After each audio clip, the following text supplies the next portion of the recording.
నవ్యాంధ్ర రాజధాని నిర్మాణానికి ఓ చిన్నారి సాయం అందించేందుకు ముందుకొచ్చింది. దాచుకున్న డబ్బును ముఖ్యమంత్రికి స్వయంగా అందజేయడానికి తిరుపతి నుంచి అమరావతికి బయలుదేరింది. అది ఎలా అంటారా, మీరే చూడండి.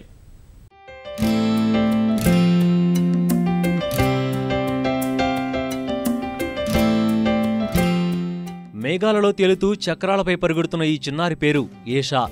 తిరుపతి భారతీయ విద్యాభవన్లో 4వ తరగతి చదువుతోంది.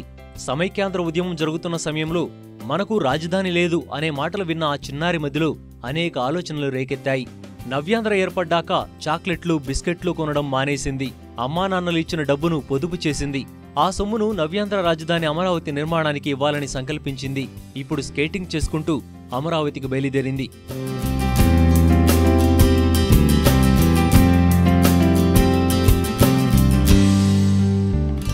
తిరుపతిలోని పూలే విగ్రహం నుంచి చిన్నారి స్కేటింగ్ ప్రయాణం మొదలైంది. తీతీదే చైర్మన్ చదలవాడ కృష్ణమూర్తి ఏషా యాత్రను జెండా ఊపి ప్రారంభించారు. చిన్నారి యాత్ర విజయవంతం కావాలని ఆకాంక్షించారు. ఈ నెల 6న రాజధాని భూమి పూజ కార్యక్రమంలో పాల్గొననున్న ముఖ్యమంత్రికి ఏషా దాచుకున్న డబ్బును స్వయంగా అందించనుంది.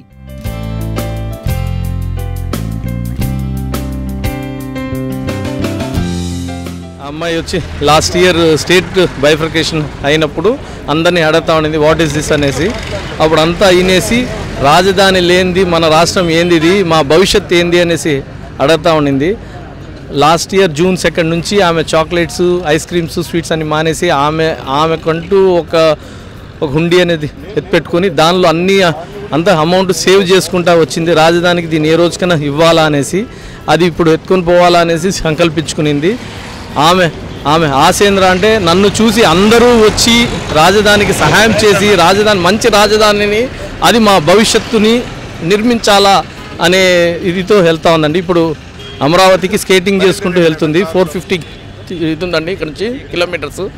ఇక్కడ నుంచి అడిగి స్కేటింగ్ చేసుకుంటూ పోయి భూమి పూజ రోజు చంద్రబాబు నాయుడు గారికి హ్యాండ్ ఓవర్ చేయాలనేది ఆమె ఆశ అండి. స్కేటింగ్ చేసుకుంటూ వెళ్ళి ఫండ్ ఇవ్వబోతుంది. 1 ఇయర్ నుంచి నేను చాక్లెట్స్, ఐస్ క్రీమ్స్ ఏం కొనకుండా సేవ్ చేసిన మనీతో జూన్ 2 నుంచి సేవ్ చేసిన మనీని నేను ఇప్పుడు చంద్రబాబు నాయుడు గారికి ఇవ్వబోతున్నాను, క్యాపిటల్ సిటీ కట్టడానికి. మండే ఎండను కూడా లెక్క చేయక అమరావతికి బయలుదేరిన ఏషా రోజుకు దాదాపు 100 కిలోమీటర్ల చొప్పున ప్రయాణించనుంది.